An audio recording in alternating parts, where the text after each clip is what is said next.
Good evening. I, Prajakta Adhikari, on behalf of the Institute of Environmental Architecture and Research, CTES College of Architecture, Chembur, Mumbai, and ASSOCHAM, GEM Maharashtra chapter warmly welcomes all our participants and our speaker for today.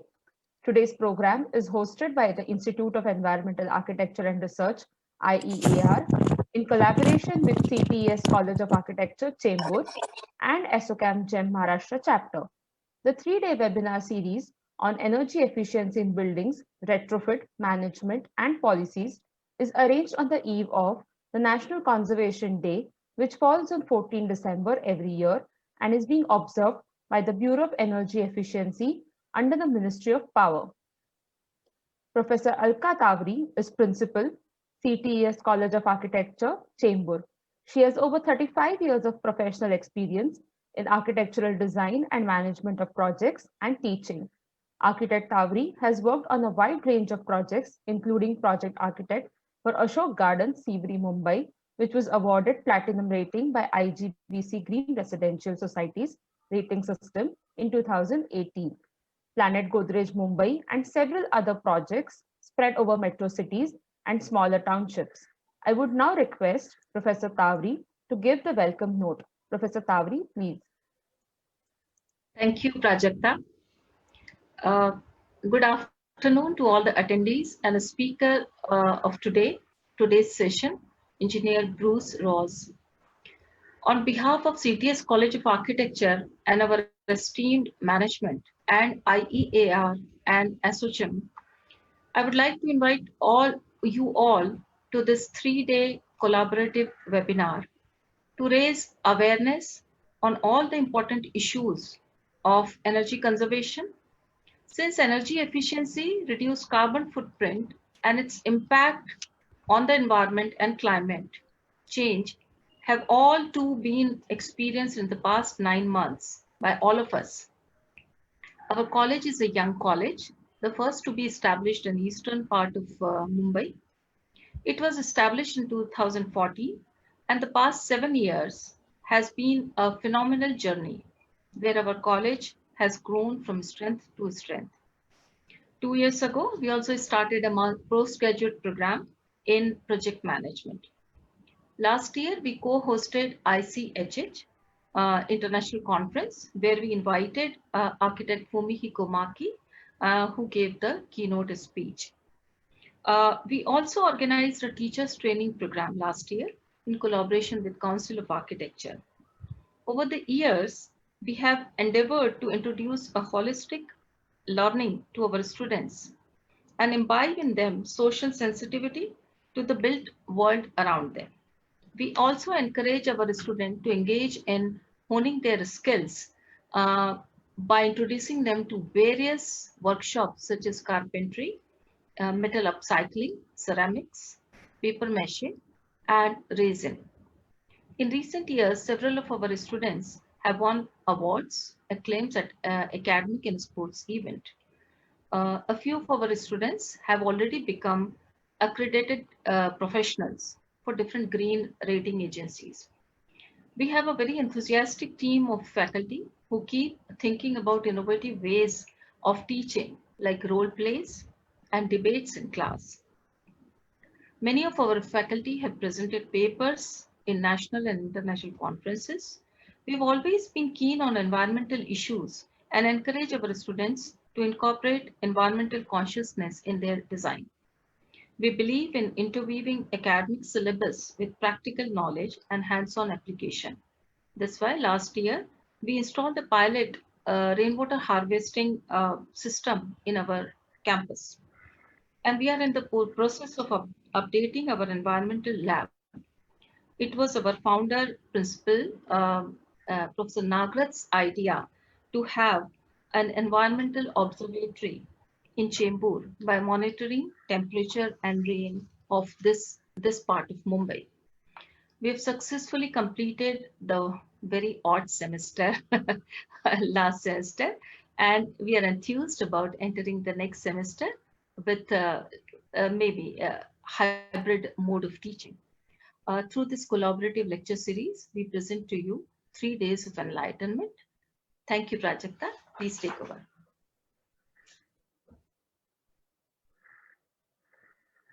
Thank you, Professor Tavri.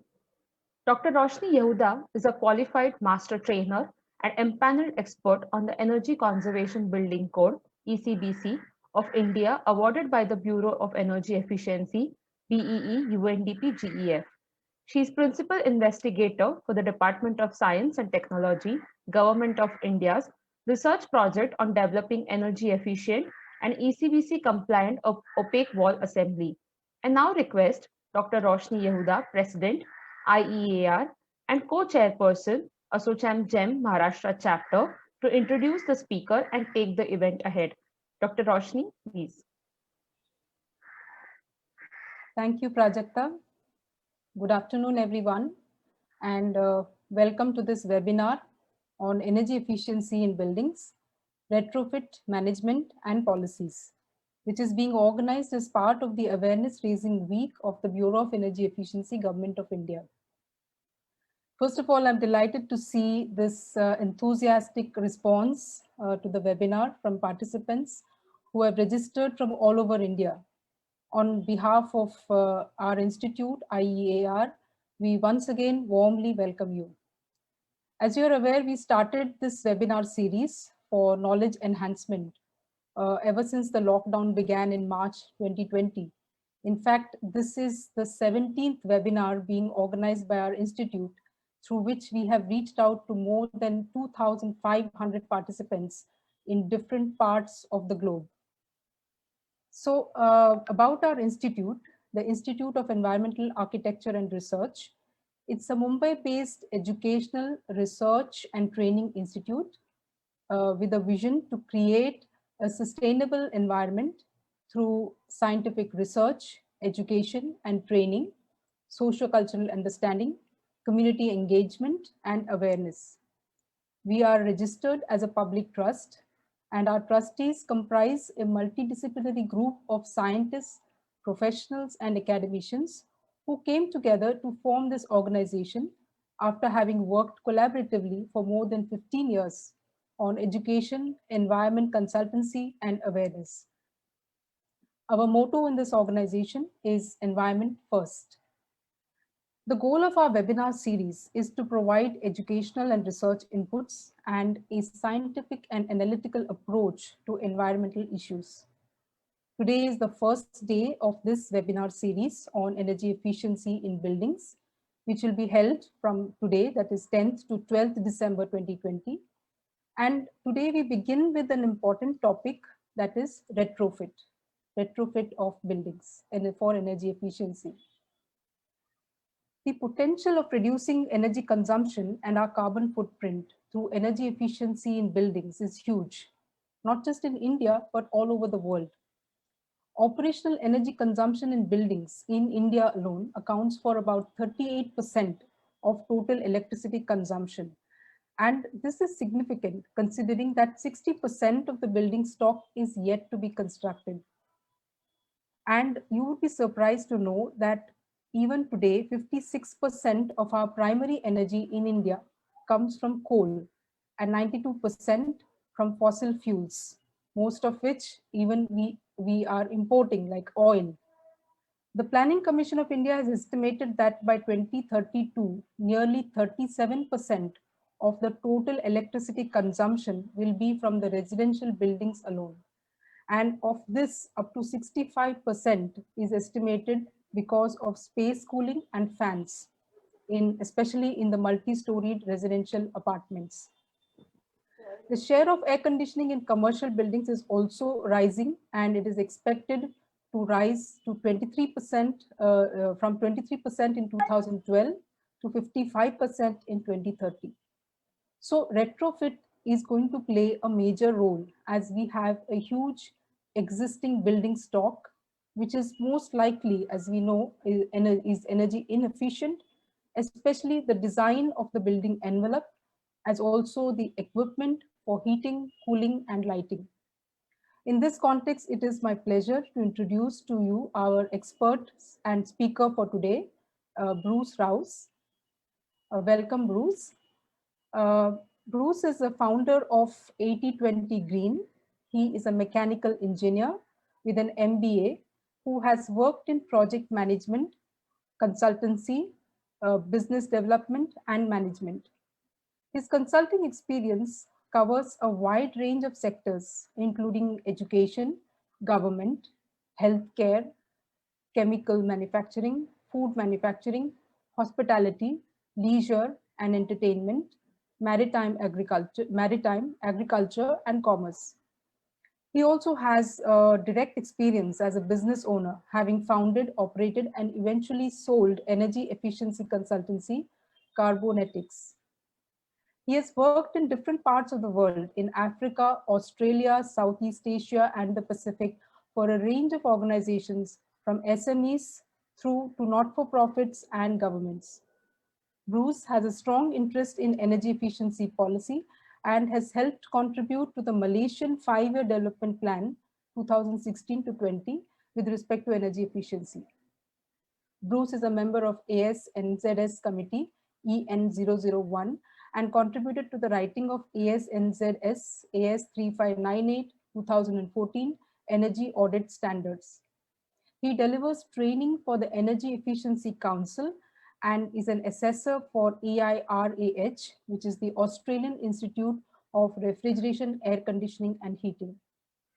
Bruce is a regular guest lecturer at RMIT University and Melbourne University.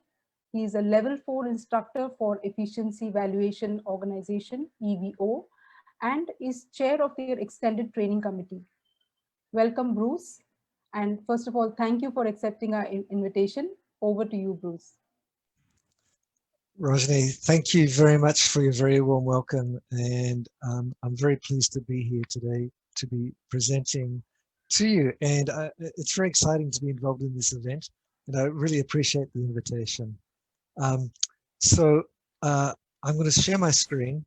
And in my presentation today, I'm going to be looking at retrofits for energy efficiency, giving you an international perspective, but probably more of an Australian perspective rather than the international perspective in total, although I will reflect on some of my experience elsewhere. Before we start, Bruce, can I request you to again adjust the mic part because it's still a bit low now? Sure. Is that any better? How's this? Is this better now? I think so. Okay. Okay. I'll just try and talk louder. I'll see if that helps. Okay. Okay. So as architectural students and practitioners, I think many of you are coming from an architectural background. You'll be well aware that the best time to save energy in a building is actually when you're designing it, before you actually build it. Unfortunately, however, as much as all of us would like to be living in brand new, carbon neutral, net zero buildings, unfortunately, it's not quite possible. And around the world, as Rajni was saying, we have vast numbers of existing buildings, many of which are unsustainable in their use of energy. So I just want to give a bit of context further to what Rajni was presenting, was that if we're looking at global emissions, I did a little bit of research and found that around 10 gigatons or billion tons of carbon dioxide equivalent arising from the use of electricity and commercial heat in buildings globally. And then looking at total emissions from another source, that corresponds to more than 1/4 of total emissions. Now, one of the troubling, I guess, is that it's very high from buildings, and it's both an opportunity and a challenge to consider that buildings have long lives, and when we're looking forward to 2050, we still expect to be getting 6 to 7 gigatons of greenhouse gas from those existing buildings if nothing changes. So some of you will be familiar with the Melbourne Cricket Ground. So this is one such building which is going to be in existence in 2050, and it will still be using energy in 2050. And there'll still be some fantastic cricket played at that game in 2050.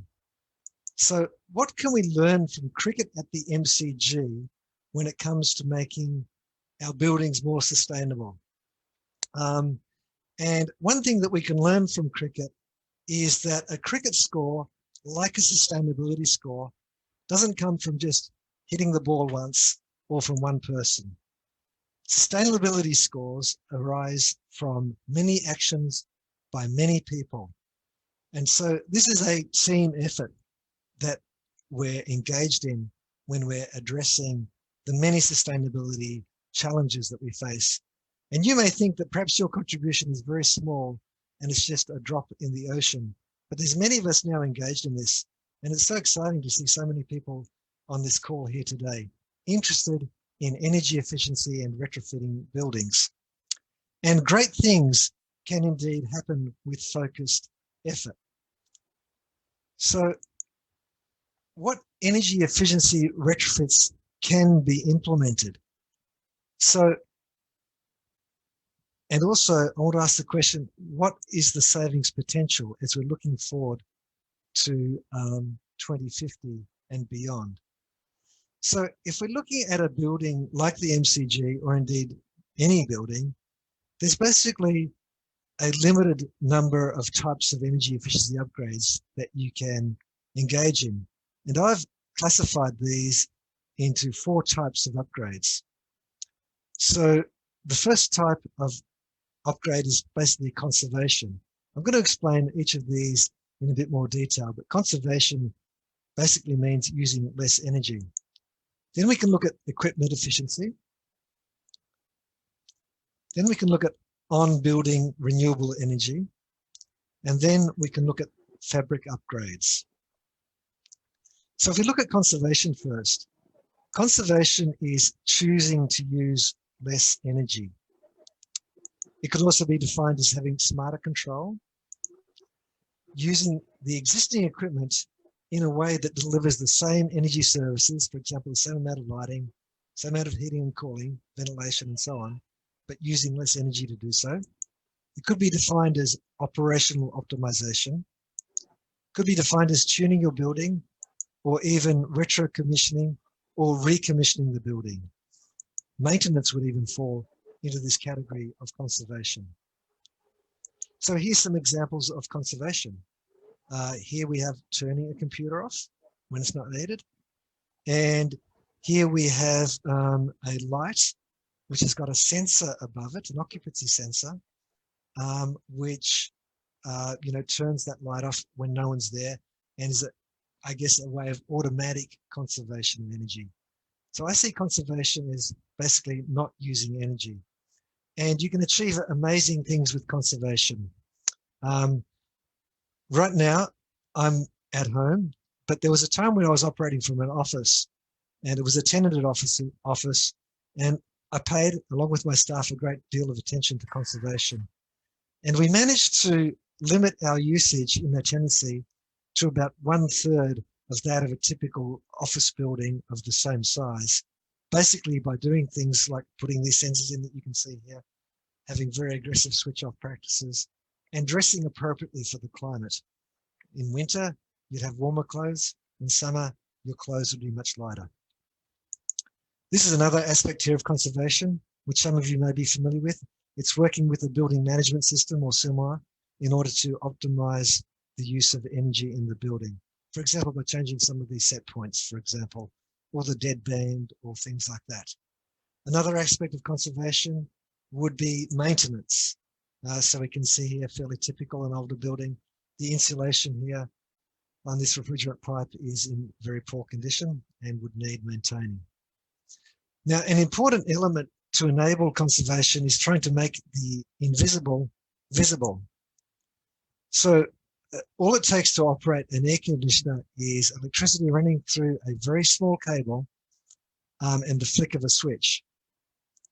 And I guess when we look back at traditional times, to get that same amount of energy, you would have needed a horse.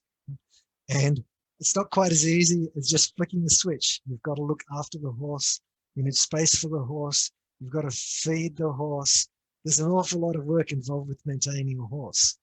And so perhaps in those older times where energy was not so easily available, there was more conservation of energy. As now, though, it's just not visible. We can't see the horse out there. All we've got is an electric cable. So making the invisible visible, a really important part of conservation, I believe, is getting access to data. So this here is the data for a stadium. It's a football stadium, not actually a cricket stadium. And this particular stadium doesn't have tower lights. And this is showing for the month of July, when football is played, the profile at sort of half-hour intervals. It's showing the electrical load profile, and each line on this graph going from midnight through to 6 a.m., midday through to the evening each line represents one day of that month. So looking at this data straight away, we can start to get a feel for where there may be conservation opportunities in this building. These 2 days here are game days. So this is a stadium that actually isn't used that often. It's in a regional city. But you can see these are game days. And then we have 2 sets of lines here. Perhaps one of this is weekends, the other is during the weekdays. And by using this data, we can start to analyze this data, for example, and come up with things like an occupied to unoccupied energy ratio. So let's say the building is occupied from 7 a.m. till 6 p.m. We can look at this and say, well, look, there's a lot of energy being used out of hours here. There's a high wastage probably, and there's probably good opportunity for energy conservation to reduce those sorts of loads. So load profiles are really useful, and looking at time of use opportunities for making the invisible visible and trying to get opportunities to do that. And then by starting to deploy the emerging IoT metering and sensors, which are coming down in cost, and it's getting easier and easier to access that data, we can look at even further opportunities.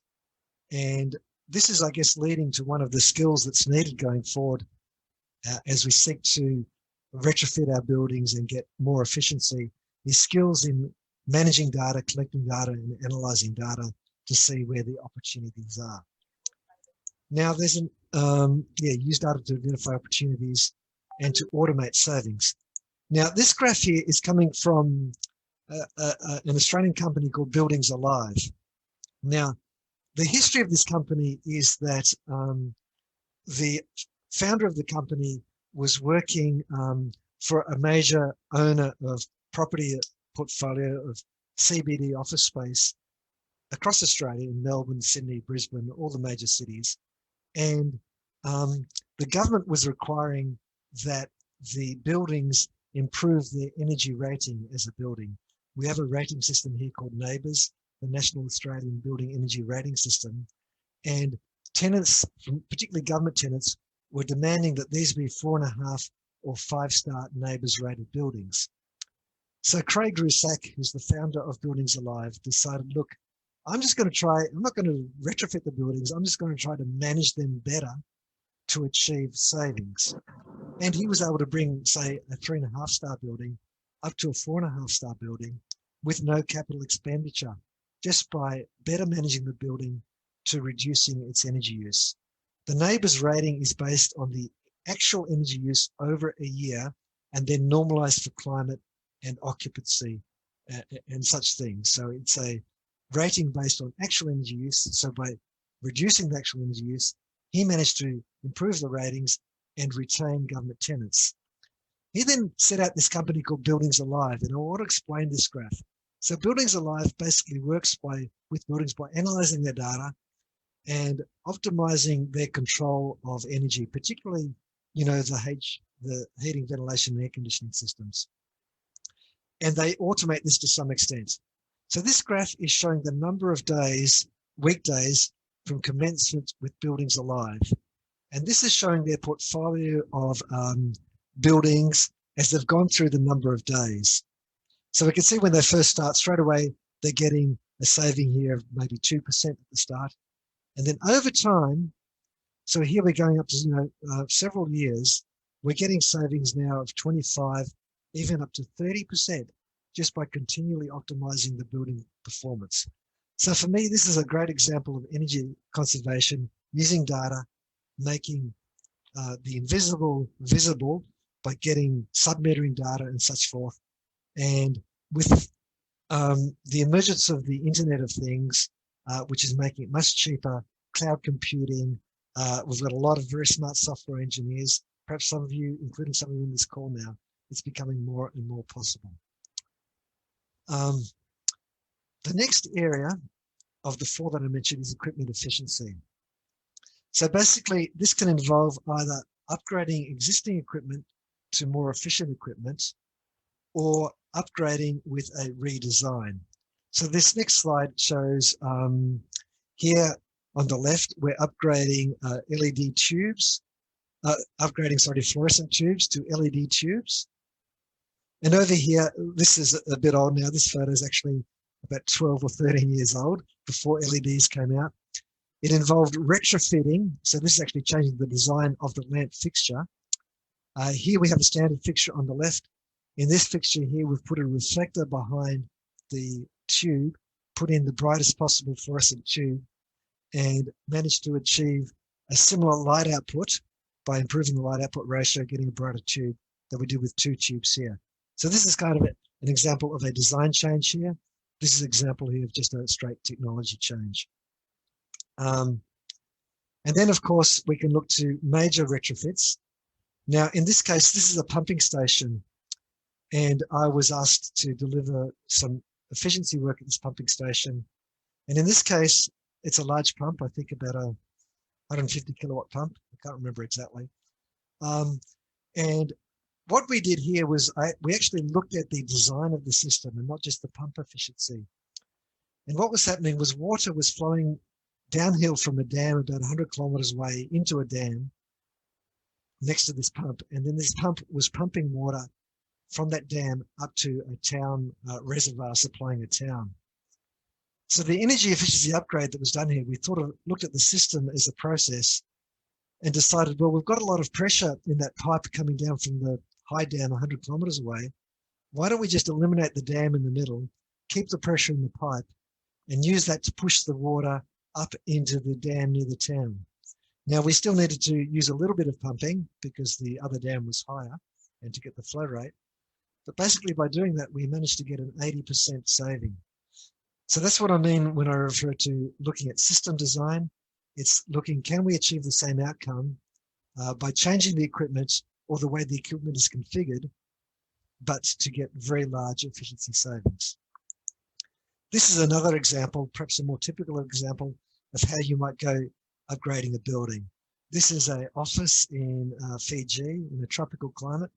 And firstly, they started, point one there was in 2016. They were upgrading their very inefficient central air conditioning system to high efficiency inverter split systems. Then I came in and did an energy audit, and then they began implementing the audit with a lighting upgrade there, which in 2017, which dropped the energy use below this year. And then energy use stayed low. And then at the end of 2018, they did a further air conditioning upgrade, upgrading the rest of the air conditioning, thus achieving, quite a large saving compared with the baseline year, this year here, 2016 and 2019. I think it was about a 30% saving overall. So that's another example where you step by step go into energy efficiency through equipment upgrades. The third one is on building renewable energy, and that can be either solar photovoltaic or solar thermal. Now, wind is actually not effective on buildings. There's been, I think about 15 years ago in Australia, 15 to 20 years ago, putting wind turbines in buildings was all the rage. And there's a famous building right in the centre of Melbourne, owned by Melbourne City Council, called Council House 2. And if you're ever in Melbourne, it's on Little Collins Street and corner of Flinders Street, corner of Swanson Street, sorry. And on this building, if you look at the top of the building, there's these great big vertical yellow things, which are actual vertical axis wind turbines. And they never worked. They were too heavy. But solar is well proven and highly effective in reducing energy use in buildings. So this next slide here is actually my house. I've had solar on for about 10 years now. And you can see in the daytime, this is just a couple of days ago, Tuesday, this graph here is showing I've got energy export, quite a lot of energy export from my solar system. And combined with energy efficiency, you can see I'm using a lot less at nighttime than the average household. I'm a net exporter of energy, and that's largely due to the rooftop solar. So this is another tremendous way of improving the efficiency performance of a building where you have a roof that is suitable. And just like LED lighting, solar is getting better and better and better all the time. Finally, we can look at fabric upgrades. And so some of these can be retrofitting ceiling insulation. That's often the easiest one to do if there's space accessing the cavity. Retrofitting wall and floor insulation can be a bit harder to do. I've actually done it in my house, which is contributing to the lower energy use than normal. Glazing changes, double, triple, low E glazing, reflective films are some of those glazing changes. Shading, of course, is appropriate. Skylights can be made use of, provided you're careful that the light benefit is better than the heat gain you get and heat loss you may get through a skylight. So your skylight design has to be very careful. Very high efficiency skylights with reflectors, I've used these before to good effect, providing a lot of good day lighting with a very small skylight and thus minimizing the heat transfer through the skylight itself. Then we could look at light shelves, other passive elements involved with improving the performance of the building. And of course, sealing the building is an important one. Now, these fabric upgrades are actually, I'm sorry to say, last on my list because they tend to have the longest payback, probably with the exception of the retrofitting the ceiling insulation. So here is a ceiling here where there's good access to the ceiling. And you can see that there's negligible, or the ceiling is, there's a bit of ceiling here, but it's been removed or something. Something's happened to the insulation. Retrofitting bats in that ceiling would greatly improve the performance of that. So that's an example of an easy envelope upgrade. Otherwise, envelope upgrades can be quite challenging. I guess where where you have a climate that is particularly hot or particularly cold, the insulation upgrades, in other words, tend to have a better benefit than in a more moderate climate. So when does the opportunity to undertake an upgrade occur? So conservation can occur at any time. Where you have an organization which has a commitment to energy management or a carbon reduction goal, it will really drive this. So ISO 50001 is an international standard, energy management systems. And we're seeing increasing interest in this in Australia. I think there's pretty good uptake in India, I believe, of this. This is an energy management approach which, in order to comply with the standard and adhere to the standard, you actually have to continually improve your energy performance, which is a fantastic way of meaning that there's always attention paid to conservation and good management practices. Equipment efficiency is often, if you're looking at large major equipment, for example, a chiller or something like that, often it's best done at the end of equipment life. If there's a major refurbishment of the building, it may be an opportunity to do it then. Occasionally, if there is strong will and there is capital available, equipment upgrades are sometimes done then as well. I know I've worked with schools here around Melbourne to do equipment upgrades of heating systems. It's been before the end of their equipment life, but probably fairly close to the end of their life. And there's been the capital available and the will to do so. Then on building renewable energy, and when you can do this anytime with capital and will. You need the capital. And often it can be done at a time of major refurbishment or building upgrades.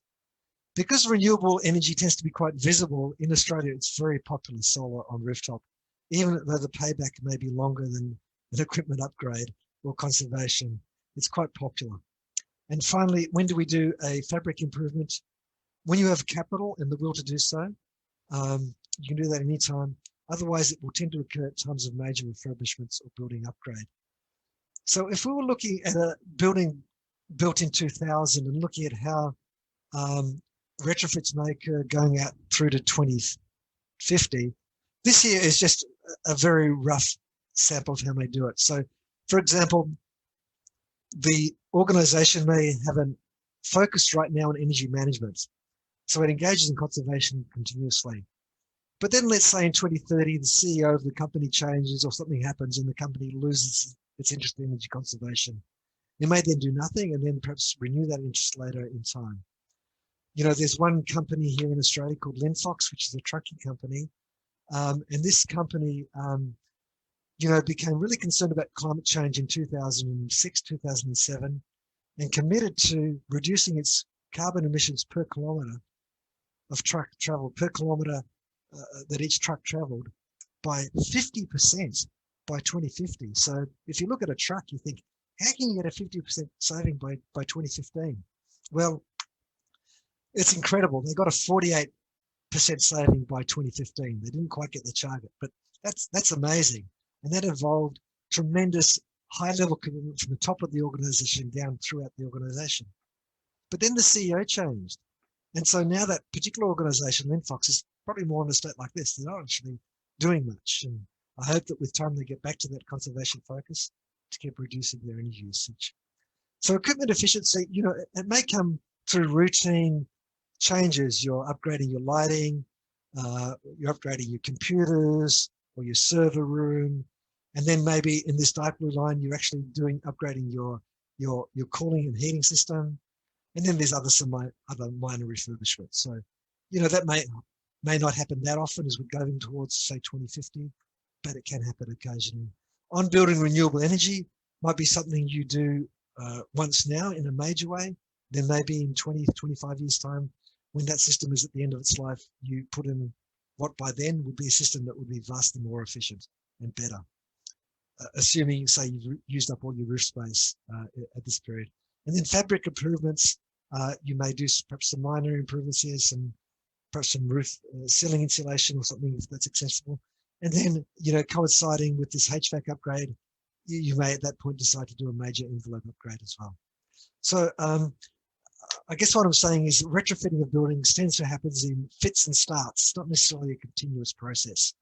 And certainly that's been my experience over the last 20 years, looking at different buildings I've worked with. Sometimes they advance, sometimes they pause, and they come back and advance again. So what is the savings potential of a typical building? The International Energy Agency suggests that an efficiency improvement of 3% per year is achievable. And looking at my experience, I think that that's certainly a case. We saw in the case of the Buildings Alive graph before that we had buildings that were consistently getting around about a 3 to 4% saving year on year over many years. So I believe this is the savings potential from both energy conservation and then the occasional energy efficiency upgrade, envelope upgrades, and the deployment of renewable energy. So if we come back to our cricket analogy, just to finish this particular section of my presentation. So what does the MCG achieve? So the MCG in 2014 to 2017, over that period, implemented a range of upgrades, including lighting upgrades and controlling of their building management system. And they achieved roughly a 30% reduction in their electricity usage and carbon footprint. Then over 2018 to 2019, this first project was undertaken by Schneider Electric, and then, by Siemens, and then Schneider Electric, which they had a Schneider control system, they started optimizing their control system and achieved further savings, I think of more than an additional 10%. So this is an example of what you can achieve. Now, this initial upgrade was funded by the MCG at a cost of 8 million Australian dollars. So, you know, it's quite a large investment to achieve that, but clearly it's probably been a pretty good business decision. And now this leads me into the next section. How do we enable energy efficiency retrofits? Well, this is the challenge. And I think there's 4 elements to this as well. I want to talk about awareness, policy, finance, and skills. So firstly, there needs to be awareness that it is possible to make our buildings more efficient. So this can be done through media, through marketing.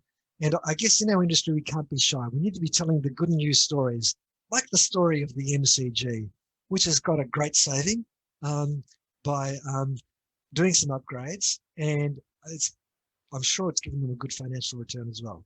So awareness raising is really important in our sector. And then once we get more and more awareness raising, that can then lead to more policy support. Now, policy is really very, very important to driving retrofits.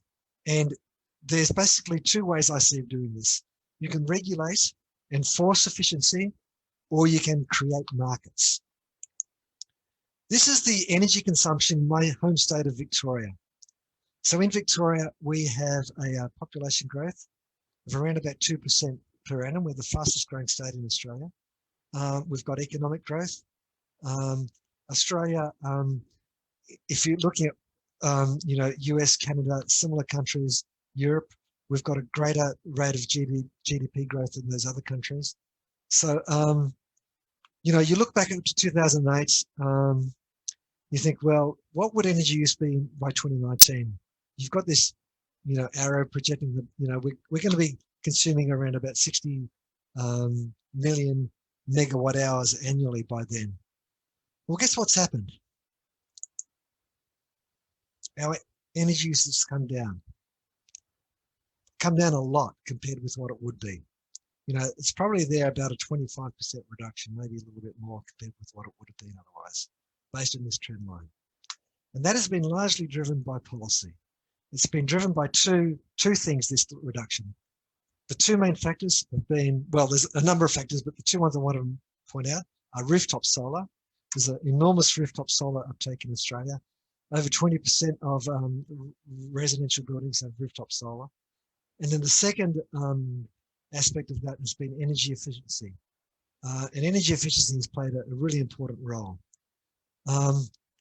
So a lot of this energy efficiency gain has come from what we call energy efficiency certificates. So how a certificate scheme works is that each year the government sets a quota of megawatt hours, a megawatt hour being energy that isn't used.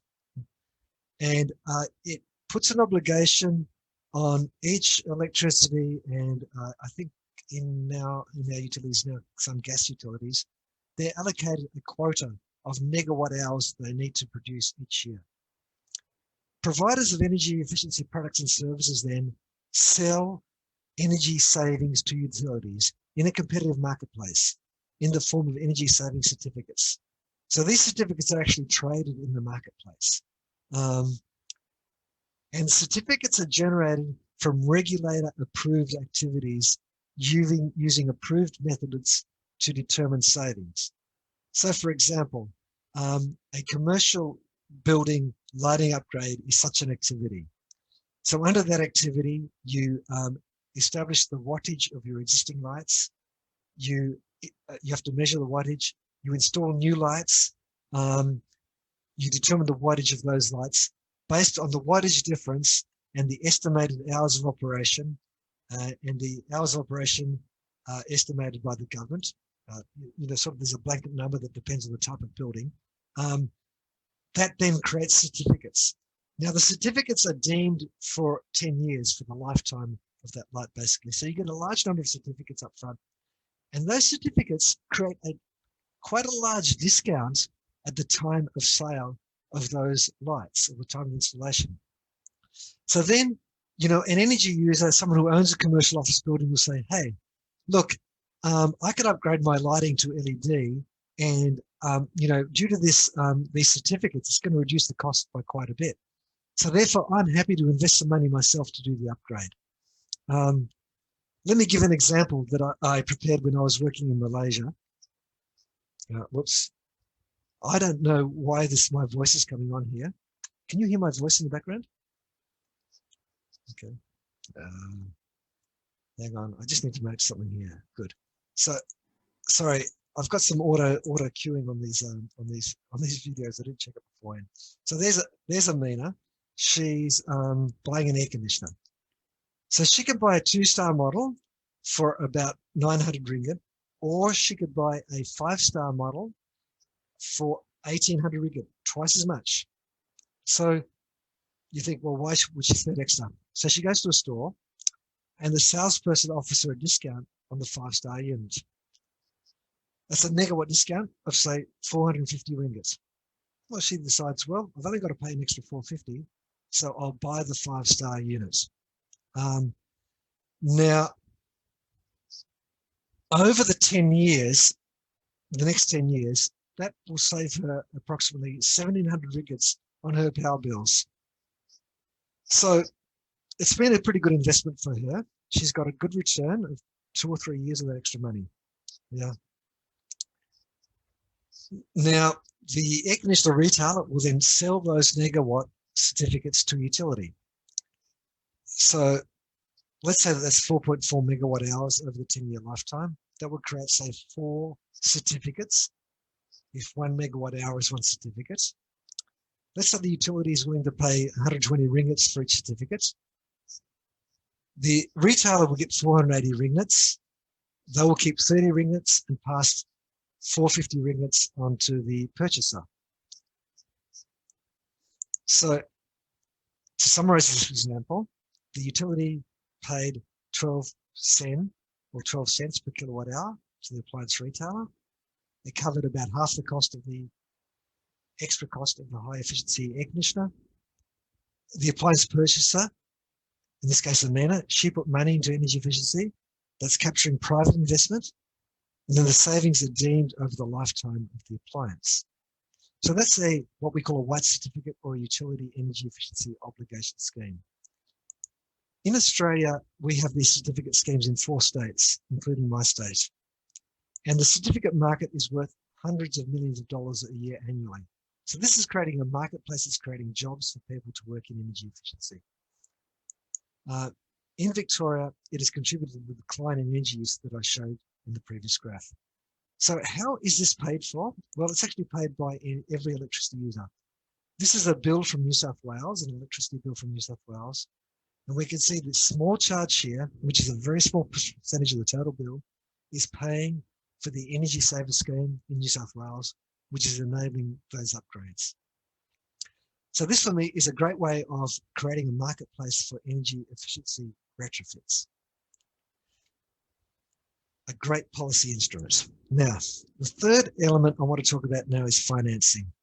I've talked about certificate schemes. I want to touch on energy performance contracts and property assisted financing. So an energy performance contract is where an ESCO or an energy services company goes in and delivers a project or upgrades in a building and guarantees the savings. So here's the model here. The ESCO implements the project, guarantees savings. The customer receives those savings. They provide a fixed repayment, which goes then to the lender or investor in the project. So in this case, the customer can't lose because the savings are guaranteed. If the savings aren't achieved, it's up to the ESCO to make up the shortfall. So this particular model is not that popular in Australia. It's commonly used by governments for government buildings. It's very widely used in Brazil, in the Middle East, and in the United States. So this is quite a good model as well. I think it's enabling financing and it's particularly used by governments to improve their performance. Additionally, governments may finance directly. A second financing model I want to talk about is called property assisted financing. Some of you may have heard this also called PACE financing in the US. Now, this is quite an intriguing structure in that, every building has to pay local government rates. Each year you have to pay local government rates or local council rates. So what happens is under this, the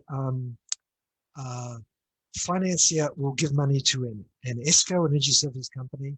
It will implement upgrades on a building. The building owner then has an additional rate charge put in their rates to repay that loan. Now, one of the beauties of this is that until that is repaid, that rate increase will stay.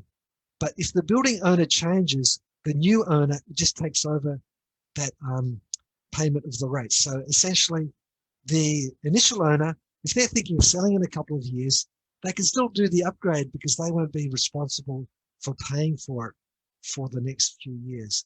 Now, of course, if this is a tenanted building, their electricity savings or gas savings should be more than enough to cover the extra cost of paying this money on their rates. So in Australia, we have the Sustainable Australia Fund, which provides this. It's grown very slowly. It used to be called the Sustainable Melbourne Fund, but now many, many local governments in Australia are now offering this sort of property assisted financing. It's still fairly small, but I'm looking forward to it doing good things as we go forward. It also helps address the landlord-tenant split incentive in that, let's say the landlord pays the bill for the electricity in the building, but the tenant pays the bill for the electricity, but the landlord owns the fixtures like lighting and such forth. Using PACE financing, the landlord can be assured that even if they sell the building, it's worthwhile doing an upgrade, and they would just increase the rental amount slightly in order to cover that.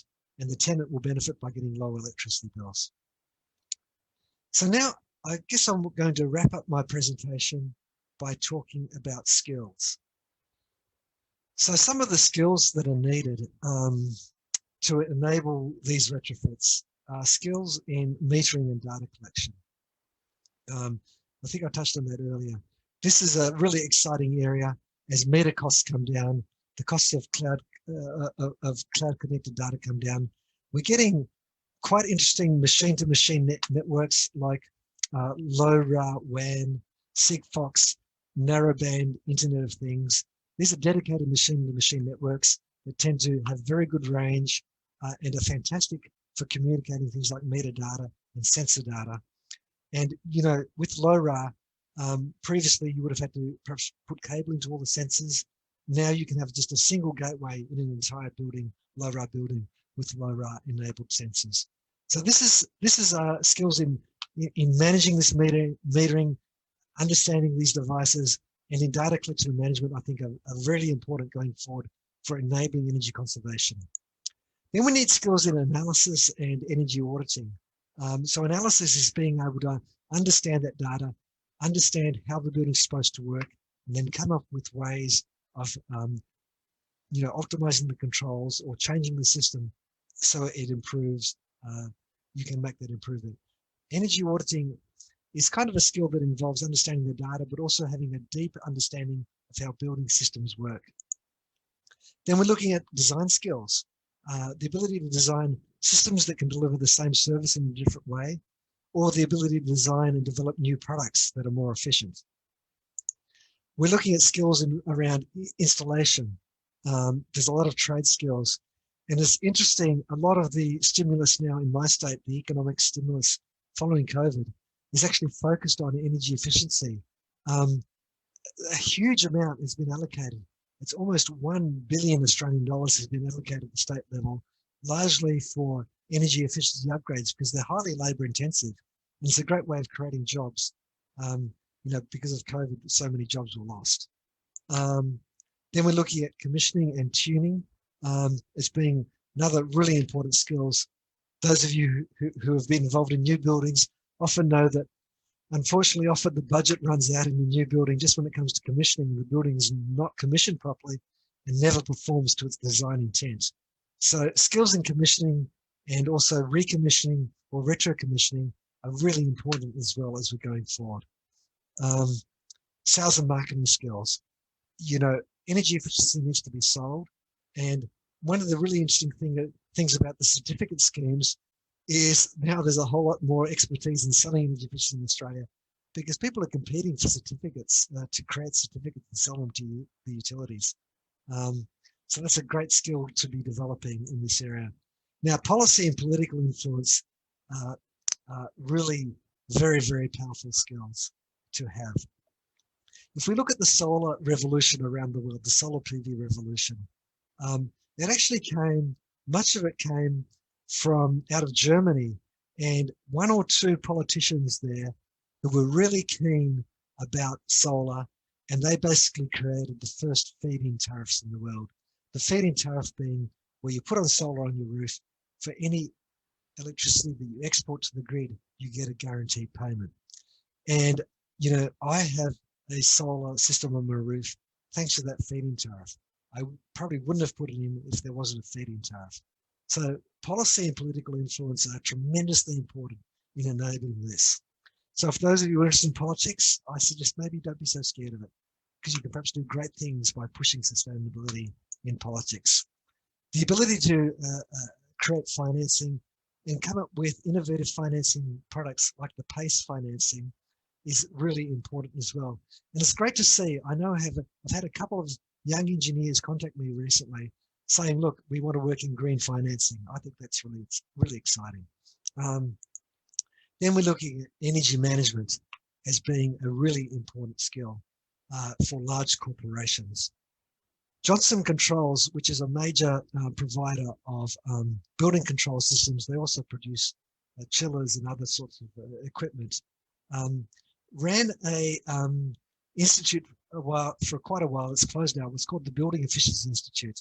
And in their 2011 report, they came up with this fantastic statement, which says that organizations that have leadership commitment, set a reduction target, and use internal or external financing, or in other words, for me, this encompasses what energy management is about. They implement 4 times the number of savings measures as those which don't.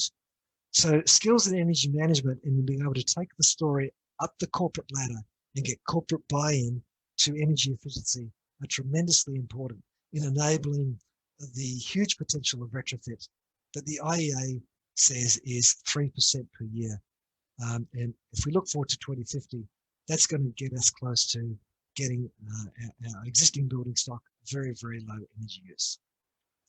So I just want to introduce you finally to a new endeavor that I'm in the process of launching at the moment. It's called the Sustainability Education Academy. The aim is to make quality sustainability education accessible anywhere through online training. And if you're interested, so by making sustainable quality education accessible anywhere, I mean, I'm trying to set a system where I can get really good trainers, set the pricing based on the GDP of the country that you're coming from, in order to make it affordable anywhere. In Australia, I deliver a lot of training here, and for the Energy Efficiency Council, and frankly, sustainability training is expensive. So the aim of this is to try and, I guess, reduce the cost of education by getting passionate instructors involved in developing high quality modules online. So you can register for the launch on that page there if you're interested in this, and looking for students and instructors. So to finish my presentation, I want to say thank you. It's been great presenting to an audience, which, I'm sure many of you appreciate cricket, but you've chosen a profession that isn't a profession that entertains people. You've chosen a profession that is here to save the planet. So look, I'm so thrilled to be presenting to you. It's great to try to entertain the planet, and cricketers do that for us, but it's great that you're an audience who wants to go ahead and save the planet. And this is an example of a green building in India, which I understand is net zero energy. It's the Jakar building in Manesar in Haryana, if I pronounce it correctly, which I believe is in the north of India. So with that, thank you very much. And I will finish my presentation. Open to questions now, I guess. Yes. Thank you, Bruce. That was an excellent presentation. I was, beginning to note down questions to ask you, but then you didn't leave anything for me because you covered everything, all of the aspects related to retrofit of energy efficiency. So thank you very much. I think very, very interesting points and a very structured presentation, the 2 parts that you covered. I will look for the questions which are coming up. I can see them. But let me ask you, let me start by asking you a few questions off the cuff. Firstly, that you mentioned about the second point about data, making the invisible, visible. This is a very sort of difficult thing, especially in my experience in India with doing audits. And a lot of people think that we want to make our building efficient, but why do you need to do any kind of audit or any analysis? There's not so much importance given to the auditing and the collection of data, whatever, in whatever form, in whatever way. And even in the post occupancy, there are many buildings which are green buildings, you know. And however, the data is never available when a researcher wants to study it, or there is a post occupancy evaluation to see whether it is really working as it promised to perform, you know. Because a lot of codes in India still rely on simulation, but simulation is good in at the design stage, but is the building performing? So I think a lot of importance to data is there. So how would you look at this? What in your opinion is the importance of energy audit? Okay. So an energy audit is really, really important. Let me talk about data and the energy audit, and let me talk about beyond energy audits. So data is incredibly important, and often the reason data is not done well, and you know, I was recently working at a site here in Melbourne, and you know, that they had 20 meters, I think, on this building, and I could maybe trust the data from 4 of these meters. You know, it was a terrible meeting install. I'm sure you've seen that. With metering and data, I think one of the issues is that people don't appreciate the fact that it's not just the cost of the meter. It's the cost of getting data out of the meter. If you have a cloud platform, it's the cost of maintaining that cloud platform, but really critically, keeping the data coming out of that meter onto the cloud platform. So I've had a lot of experience earlier on with using Wi-Fi networks to use Wi-Fi to take data out of a meter. Wi-Fi networks are terrible because you have an IP address change or something like that, and you lose your connection, and then you've lost the data. So very good metering design. Now the utilities are actually very, very good at this. The utilities we have throughout Victoria, we have smart meters, and these smart meters are fantastic. Firstly, they will store up to 100 days of data. And then they're using a dedicated, it's called Wi-Sun network. They've got really good security control over this network because there's over 1 million YouTube videos on how to hack your meter. So they're really concerned about hacking of meters. So they've got excellent data protection. They've got fantastic cloud portals. And the graph I showed you before from my house was from one of these utility portals. I think we can learn a lot of them. So now I pay each year for my meter, yeah, for maintaining my meter. So I think it's important to recognize that metering is not a once-off cost, it's an ongoing cost, yeah. It's not a huge amount, but you recognize it's an ongoing cost, and then you get the important data. Now for energy audits, data is fantastic. I had an earlier graph of this interval data. That is like gold for an energy auditor, getting that interval data, because then you can start to analyze the time of use. For you doing simulations, of course, that's fantastic, because then you can put that hour by hour data into your simulation engine, which is great as well. So, but an energy audit is a snapshot in a point of time.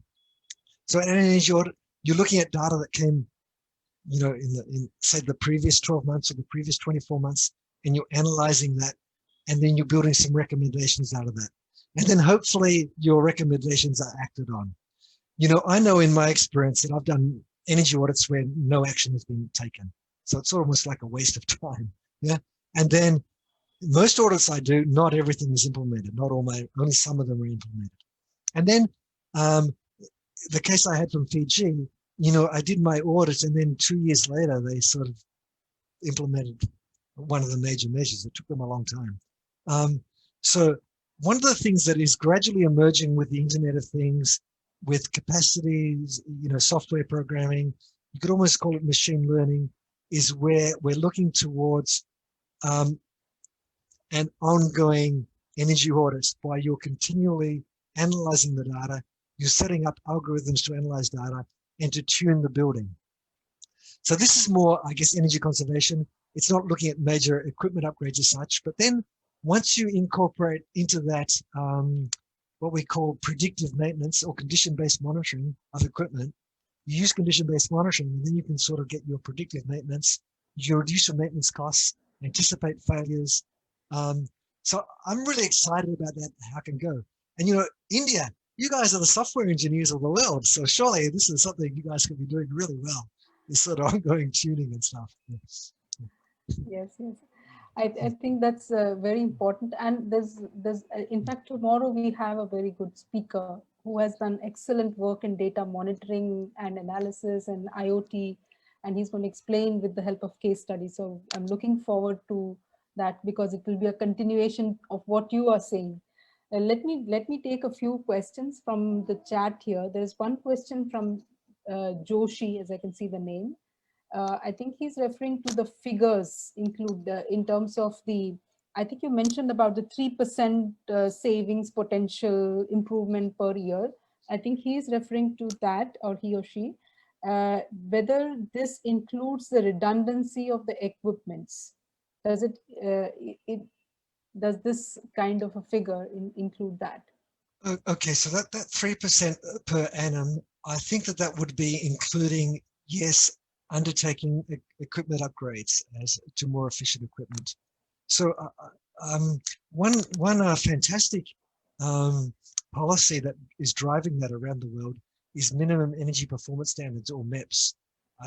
I'm pretty sure you have appliance standards, and you know, they just tighten up all the time, and they're actually one of the ways that is actually helping drive ongoing improvement, because when you put in a new fridge, it will automatically be more efficient than the old fridge you had. So yeah, the 3% I think is a combination of conservation and equipment upgrades, and perhaps occasionally a major refurbishment. Okay, so yeah, there's one more question, but before that, let me ask you about the enabling energy efficiency part that you covered, in which you talked about the various, the 4 major parts, and in that you covered finance and then ESCOs. So I think even in India, we've had ESCO model, and somehow, however, it has not really worked the way we thought, you know, that here is somebody who's offering you free service and saying that, you know, we will provide you energy efficiency and then you pay us later based on this. Sounds like a great idea, but it has not really worked the way we had imagined in India. And I hear that it's the same in Australia. So what do you think? I mean, how can this model work, or what are the reasons it is not working? Okay. So in Australia, to start with, there's what we call measurement and verification of energy savings. So we can't meter energy savings. We can't meter the absence of energy use. What we can do is we can measure energy use before and after, and then make some inferences. But let's say, for example, I'm doing a performance contract, energy performance contract of, say, a hospital. And then the hospital extends, because hospitals always seem to be putting on new buildings. They're always growing, yeah? So this hospital puts on new buildings, it gets bigger. So then, you know, what are my savings? If the energy use is the same, although the building is bigger, clearly I've saved, but how do you account for that? So this is what we call measurement and verification of energy savings. And IEAR, the Efficiency Evaluation Organization, has a guide called the International Performance Measurement and Verification Protocol, the IPMVP, which provides guidance in that. And I actually do a lot of training in the application of this guide. So what we saw in Australia early on was that people didn't understand how to do this, and there was some unscrupulous behavior by the ESCOs. And that they'd say to the energy user, look, we've saved you money, and then here's the formula which proves it. And the formula was incomprehensible. Yeah. And I've even seen even M&V now done, where they're not doing it properly. They're twisting the facts and they make it look as though there's energy savings, and there's not really. Yeah. So there's a skills gap that enables that. Now, I know that there's EVO trainers in India delivering this training. So I'm sure that skills gap is gradually being addressed in India as it has been in Australia. The more recent problem in Australia has been, actually it's been on the problem of the side of government, in that particularly my state government, because my state was the biggest in performance contractors. I myself have delivered performance contracts, so I'm very familiar with them. And what happened was the model we had here was companies would compete against each other at their own cost. And so, for example, to tender for a performance contract, I think there was one tender that I went for. It cost me $30,000 to tender. So the tendering costs are large. And then what happened was there'd be a successful tender. But then unfortunately, our state government decided to take away all funding.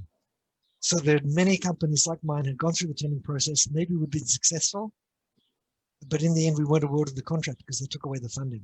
So this actually gave, from the ESCO perspective, I guess from my perspective, this is terrible. I don't want to do this again. Because we're all losing money. Every ESCO lost money, basically, because the government asked the ESCOs to put in a lot of effort and then didn't award the contract to any one of us. So now, I think the government's learned the lesson. They're changing now. I understand they've got more funding now for this, just being announced this month. So I would suggest you need stable government policy and you need measurement and verification expertise to verify that the savings are real. Now, typically the ESCO is the one that does the M&V, the measurement and verification. That's the American model. Singapore, I think, has a very good model. In Singapore, and also I think in the Middle East, they have an independent third party do the measurement and verification. And that third party is actually normally paid by the owner of the building. So, then maybe they're a little bit biased the other way because you need to give the ESCO some benefit of the doubt sometimes as well. But I think that's a good model to have third party measurement and verification. So I think in terms of enabling the market in India, I'd be suggesting you need good, skilled people in measurement and verification, and you need possibly independent M&V, and you need certainty of finance.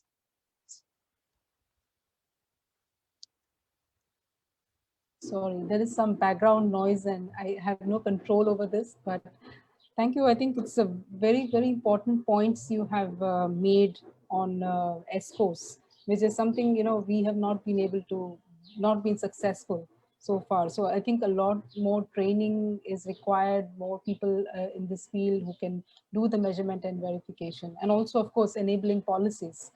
There are some questions I'll take from here. There is Dr. Prakash Barjatia from the Institute of Lighting, I think, and he's asking, apart from controls, how about promoting daylighting concept? Yeah, I think daylighting concepts are incredibly important.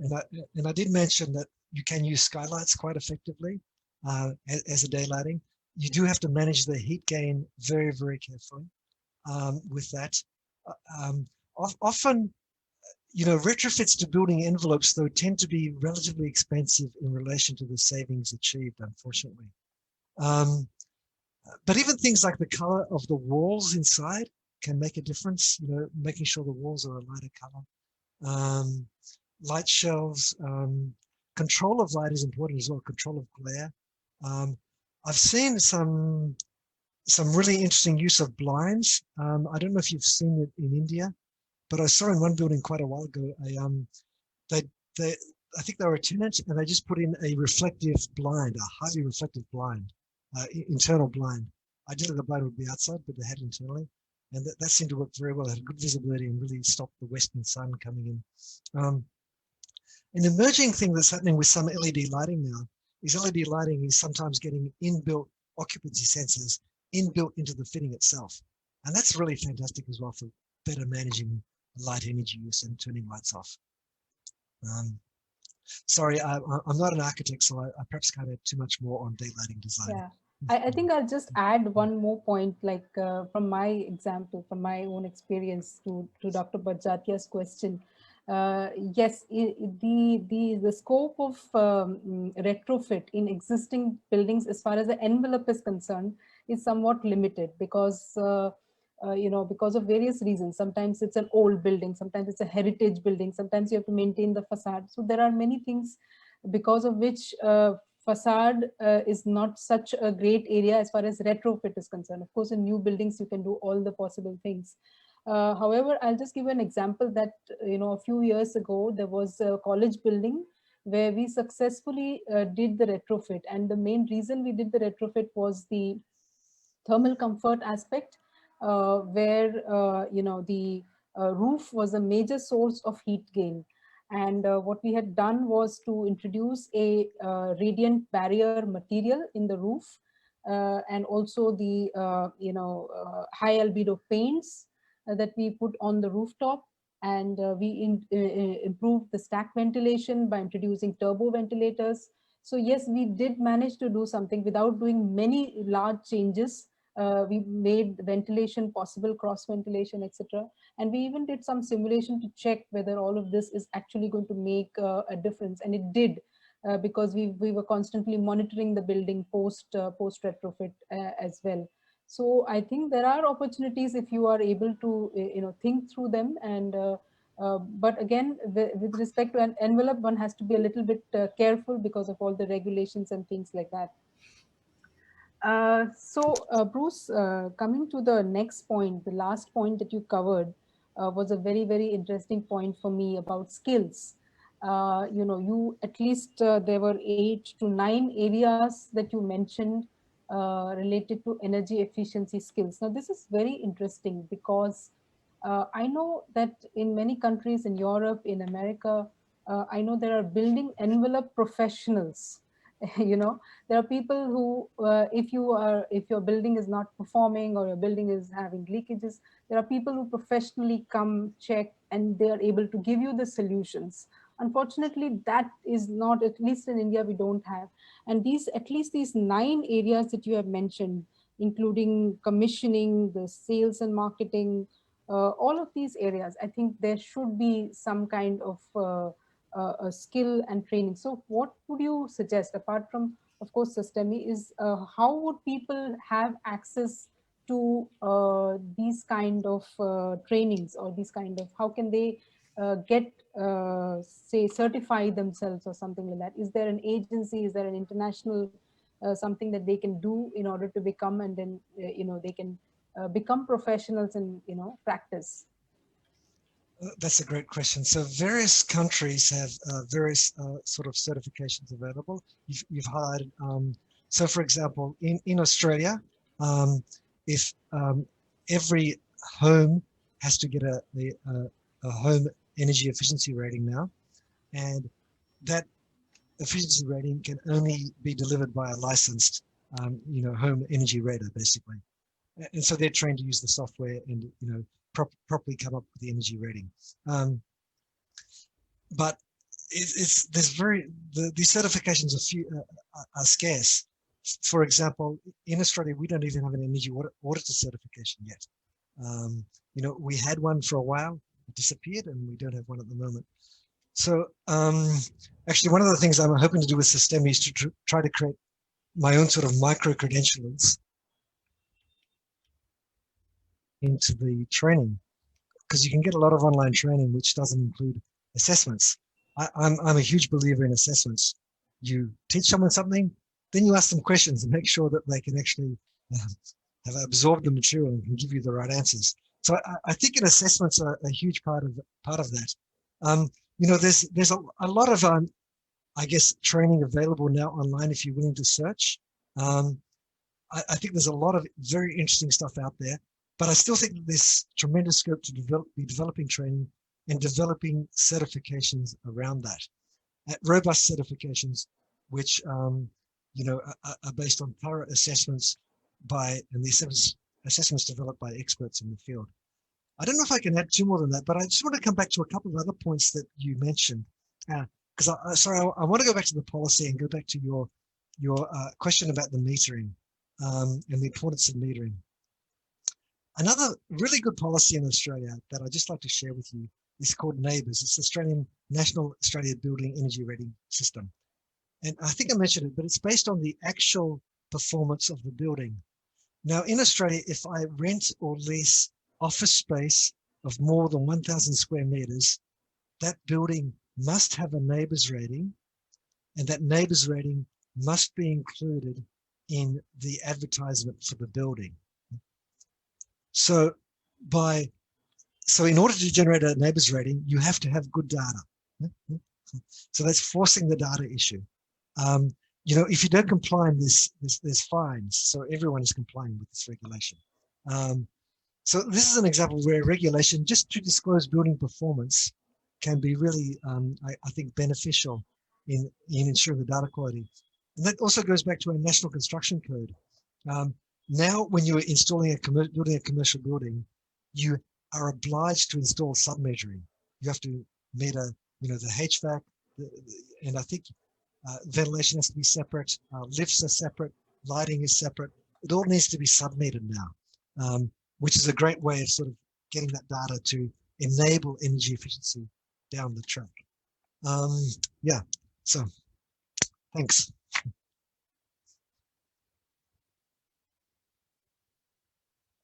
Sorry, there's a question here from Dipali. I'm trying to read the question because it's quite long, but it talks about energy audits and monitoring is for government buildings and also in commercial sectors. Would you say that to make buildings energy efficient, that is resources, manpower, audits, I'm trying to understand what the question is. How would you make the buildings whole energy are being consumed? I fail to answer. I fail to understand this question, but I think it is something about energy audits and monitoring, and the idea is that it is being done in government buildings. And is there a way of you know, finding out how buildings consume energy or something? I'm not very sure. It's a bit confusing question. Okay. So this is quite an interesting question to answer. Unfortunately, we don't have a central database in Australia where you can, other than the NABERS database, you know, so when you get a NABERS rating, that's a public database anyone can access. Other than the NABERS database, we don't, for example, have a central database where information on building performance is installed, or you can get the results of audits. I think that there's certainly a need for that, and I'm hopeful that we're going to move towards that eventually.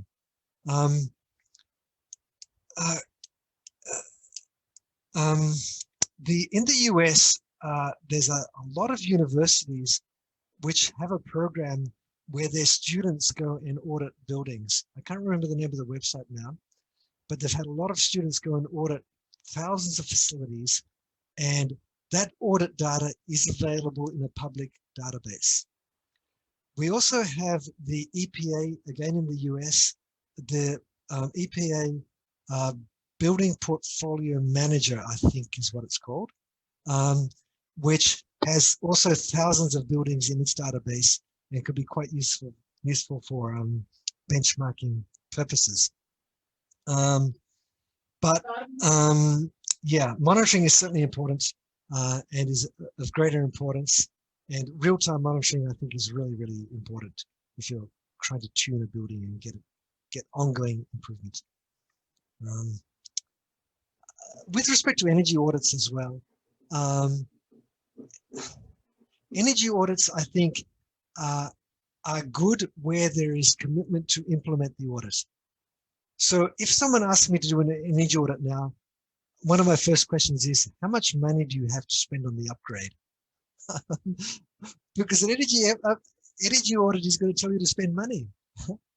And so if they tell me, look, I've got $10,000, I say, don't waste your time doing an audit. Just change your lighting to LED.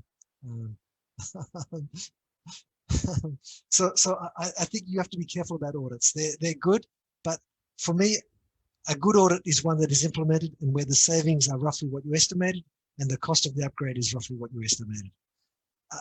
A bad audit can be technically fantastic, but if it's not implemented, for me, that's a bad audit. It probably shouldn't have been done in the first place. Yes.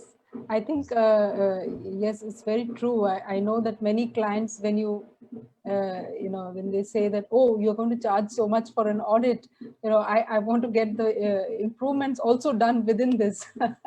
That is not possible, of course. But I think she has again posted the question.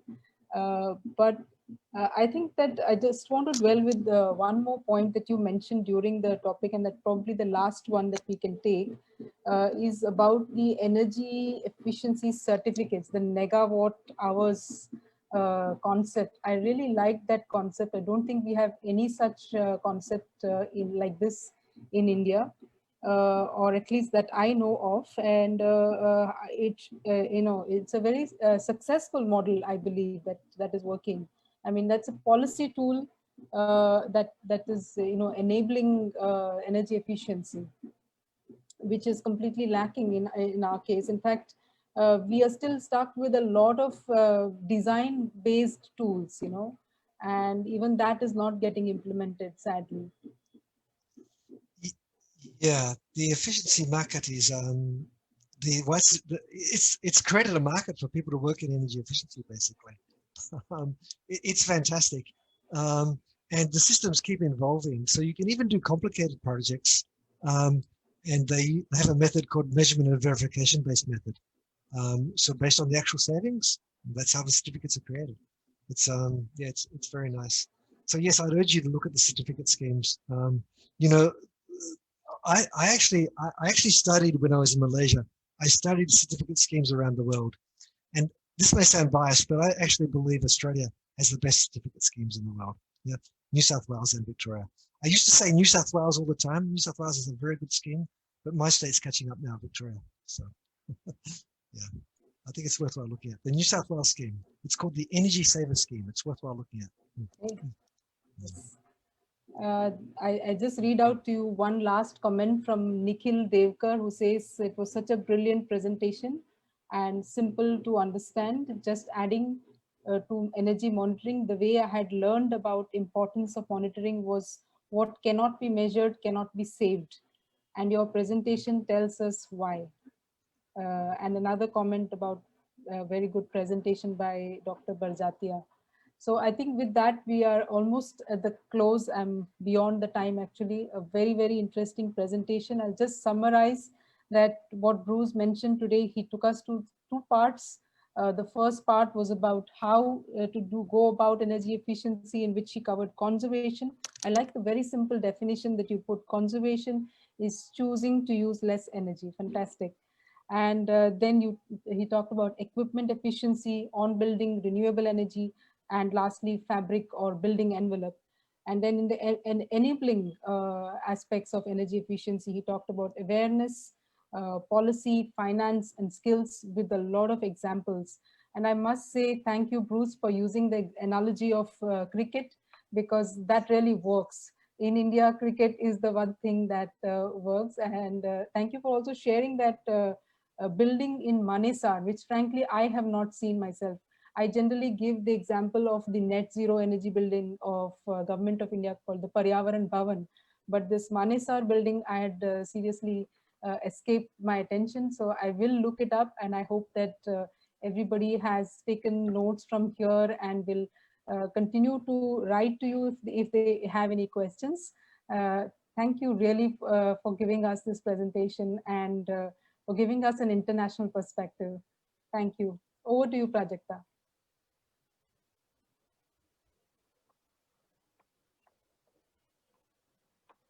Thank you. I would like to thank our speaker, Bruce Rowse, for giving us an international perspective on energy efficiency retrofit. I thank Dr. Roshni Yehuda for initiating the program and moderating today's session. I thank Professor Alka Tavri for supporting this initiative along with her team, especially Head of Department of Project Management, Professor Pushpagandha Shukla. I would like to extend our thanks to Architect Rajiv Taishete, Vice President IEAR, and Secretary ASSOCHAM GEM Maharashtra chapter for his support and guidance. I would like to also thank Architect Vilas Avzad, Chairman of ASSOCHAM GEM Maharashtra chapter, and National Council Chairman Architect Pankaj Dharkar. Last but not least, The event would not be possible without the support provided by the technical team of IEAR and CTES. A big thank you to our participants for staying with us throughout the day one of the webinar series. We will be back tomorrow for our day two of the webinar series at 4 p.m. Please join by clicking on the same link that you used today. We would like to thank all who are a part of our virtual family on Instagram and Facebook and are making us stronger with your support. If you're not yet a part, do follow our Instagram and Facebook page for further updates. The link to join our pages will be posted in the chat window shortly. Also, subscribe to our YouTube page and do check our past webinars. Thank you all for joining today. Take care and stay safe. Bye.